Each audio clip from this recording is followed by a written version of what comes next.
আসসালামু আলাইকুম দর্শক, তোমাদের দেখাবো বেতাগা বাজারে যে গরুর হাটের যে মেইন ফুটেজ।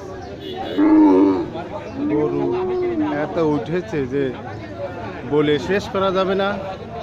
বেতাগা বাজারে খুব সুন্দর সুন্দর গরু এবং অনেক লোকের সমাগম।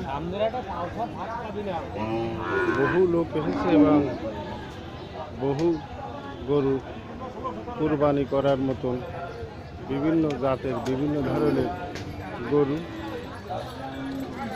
কত লোক এসেছে বলে শেষ করা যাবে না। কুরবানির যে গরু, আপনি যে কোনো গরু পছন্দ করলে আপনার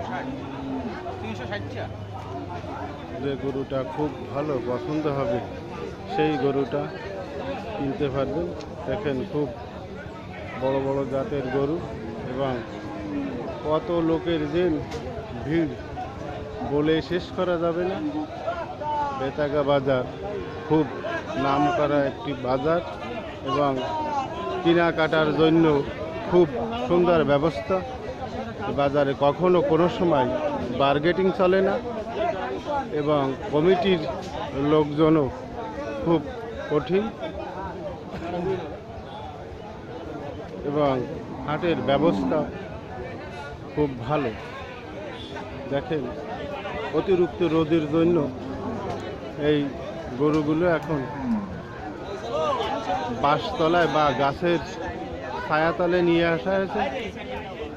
বেতাগা বাজার খুব নামকরা একটি বাজার। আপনি হয়তো শুনেছেন বেতাগা বাজার খুলনার নিচেই এত বড় বা এত ভালো বাজার আমার মতে হয়তো আর জানা নাই। আপনি এ সাইডে বিভিন্ন জাতের বিভিন্ন ধরনের গরু দেখতে পারবেন এবং লোকজনেরও খুব ভিড় এবং বিভিন্ন জাতের গরু পাওয়া যাবে। দেখেন বাজারটা সম্পূর্ণ লোকজনে ভরা। বিভিন্ন জাতের গরু পাওয়া যায়। বেতাগা বাজারে এসে আপনি আপনার মনের মতো করে কোরবানির যে গরু কিনতে পারবেন এবং সঠিক দামে কেনার মতনই খুব নিরিবিলি একটা পরিবেশ। অনেক সময় গরু কিনতে গেলে বিভিন্ন রকম তাপ ঝাপ এসে সামনে দাঁড়ায়।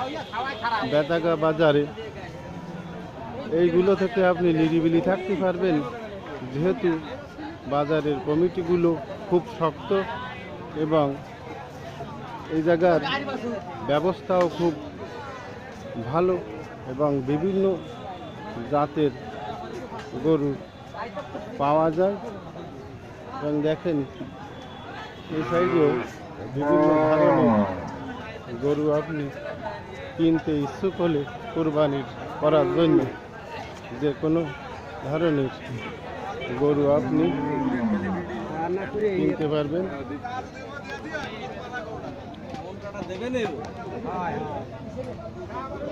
বিভিন্ন জাতের গরু দেখেন আপনার এই সাইডে গরুর কথা বলে শেষ করা যাবে না যে কত গরু এই জায়গায় আছে।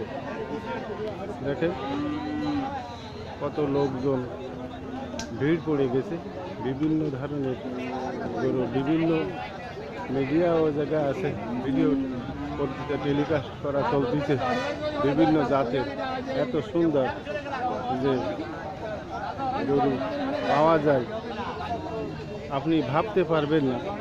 বাজারে যখন আসবেন তখনই এইগুলো বুঝতে পারবেন যে বেতাগা বাজারে। দেখেন এই জায়গায় ভিডিও টেলিকাস্ট করা হচ্ছে। দেখেন সাংবাদিকও আছে যাতে ভালোভাবে বাজারের যে গরুগুলো বিভিন্ন জাতের যে গরু দেখেন কি সুন্দর সুন্দর গরু, দেখতে খুব সুন্দর এবং অনেক কষ্ট করে এই গরুগুলো পালে, যাতে সে লাভে তার খামারটা লাভবান হয়। লাভবান হওয়ার জন্য এই গরুগুলো পারে কষ্ট বিলাস করে, যাতে সেই খামার তার পরিবার নিয়ে ভালোভাবে থাকতে পারে। এই আশাবাদী করে সে খামার চালায় বা খামার দেখাশোনা করে। ভালো থাকুন, সুস্থ থাকুন, আল্লাহ হাফেজ।